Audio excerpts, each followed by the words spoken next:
नमस्कार दोस्तों, स्वागत है आपका देश दुनिया की बड़ी खबरों में। आज की सबसे बड़ी खबर, राष्ट्रपति बदले, प्रधानमंत्री बदले, लेकिन नहीं बदली इजराइल की ढाल। अमेरिका के लिए क्यों ज़रूरी है दोस्ती। दूसरी बड़ी खबर, निज़ामुद्दीन मरकज़ मामले में मोहम्मद साद की याचिका पर दिल्ली पुलिस को नोटिस। तीसरी बड़ी खबर, लिंचिंग और इनकाउंटर का आरोप लगा मुस्लिम महापंचायत का ऐलान, रामलीला मैदान में होगा जुटान। दूसरी बड़ी खबर, रैपिडेक्स के पहले यात्री बनेंगे पीएम मोदी, यूपीआई से टिकट, सीएम योगी और स्कूल के बच्चे करेंगे संग सफर। चौथी बड़ी खबर, हरियाणा में अगर निगमों के मेयर बने पावरफुल, खट्टर सरकार ने दिए 2 नए अधिकार। पांचवी बड़ी खबर, दिल्ली से 6 महीने के मेडिकल वीजा पर आए दिल्ली एनसीआर से लेकर बेंगलुरु तक खड़ा किया अंतर्राष्ट्रीय रैकेट, 40 करोड़ के ड्रग्स बरामद। छठी बड़ी खबर, फरीदाबाद से जेवर एयरपोर्ट के बीच ग्रीनफील्ड स्वेपर बनेगा एलिवेटेड रोड, 31 किलोमीटर लंबे रूट पर बनेंगे 121 पुल।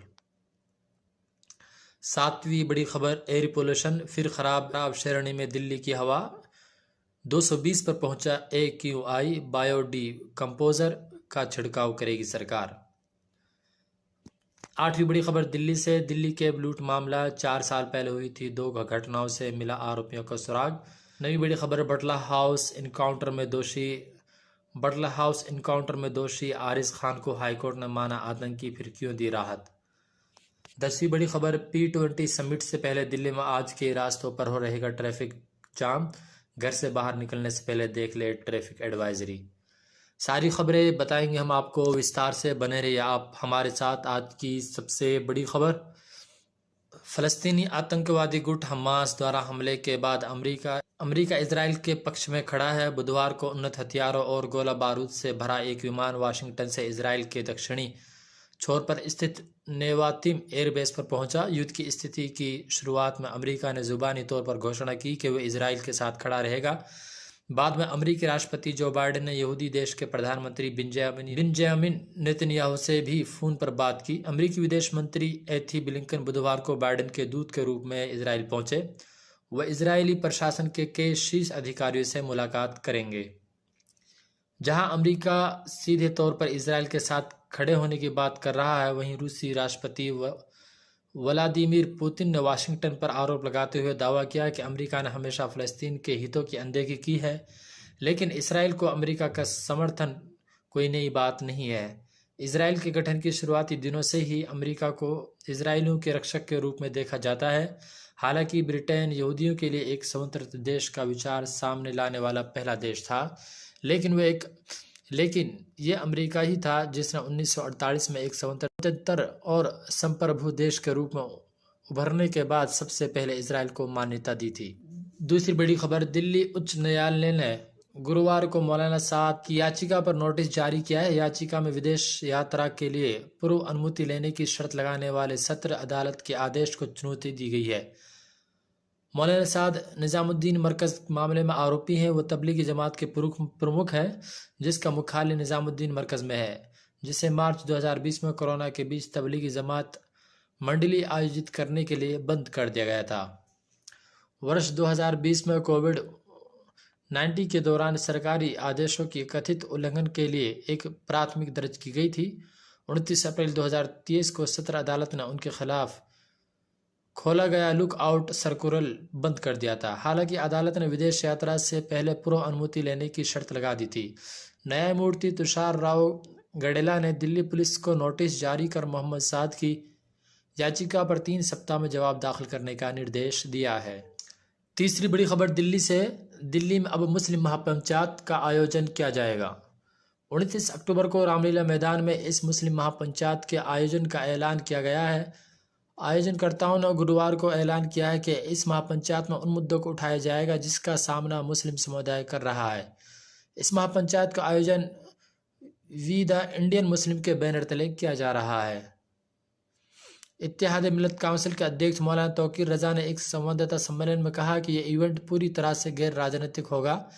इस इवेंट में भी सभी समुदाय के बीच शांति और सहयोग की कामना की जाएगी। तौकीर रजा और वकील महमूद पराचा ने मुस्लिमों से अपील की है कि इस महापंचायत में जुटे।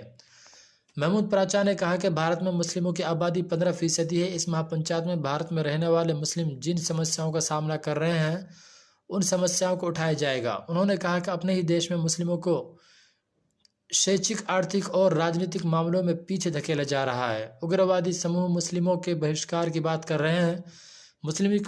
मुस्लिमों की लिंचिंग हो रही है और उनका इनकाउंटर हो रहा है। उनके घरों और दुकानों को बुलडोजर से ध्वस्त किया जा रहा है। राजा ने आरोप लगाते हुए कहा कि हमारी पहचान मिटाने की कोशिश की जा रही है। हमें गुटों से ऊपर उठकर महापंचायत में हिस्सा लेना चाहिए।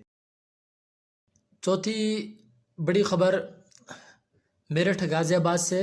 रैपिडेक्स ट्रेन के उद्घाटन के बाद प्रधानमंत्री नरेंद्र मोदी खुद टिकट खरीदकर पहले यात्री बनेंगे, भुगतान करेंगे।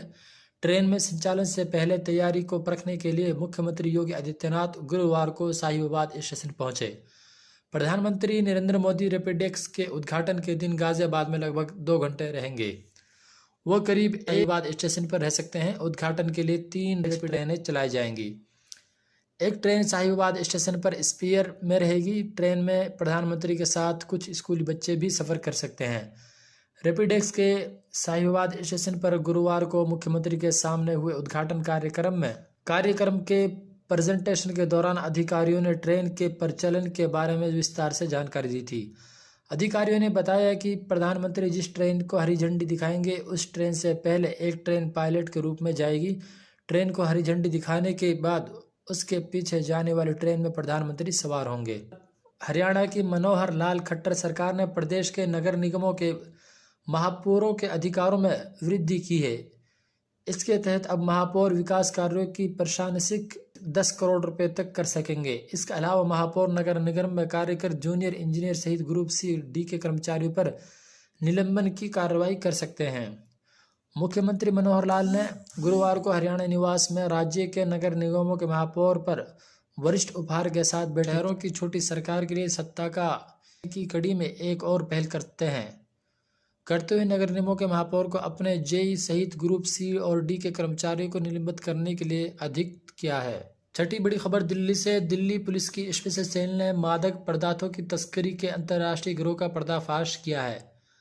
पुलिस ने 2 महिलाओं और 1 पुरुष को दबोचा है। इनमें से 6 किलो मेथाक्वालिन और 2 किलो हीरोइन बरामद हुई है। बरामद ड्रग्स की अंतर्राष्ट्रीय बाजार में कीमत करीब 40 करोड़ रुपए है। आरोपी 6 महीने के मेडिकल वीजा पर भारत आए थे और अपने देश नहीं जाना चाह रहे थे। तीनों अवैध रूप से दिल्ली में रहकर राजधानी एनसीआर से लेकर बेंगलुरु और मुंबई तक ड्रग्स की तस्करी कर रहे थे।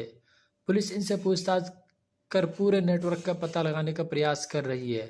गिरफ्तार आरोपियों में सियारा लियोनी निवासी पॉल जॉय और दिल्ली में उत्तम नगर के ओम विहार में रहती है। नाइजीरिया निवासी पीस इलोबे दिल्ली की विकासपुरी और तीसरा आरोपी नाइजीरिया निवासी स्टीफन दिल्ली के मोहन गार्डन में रहता है।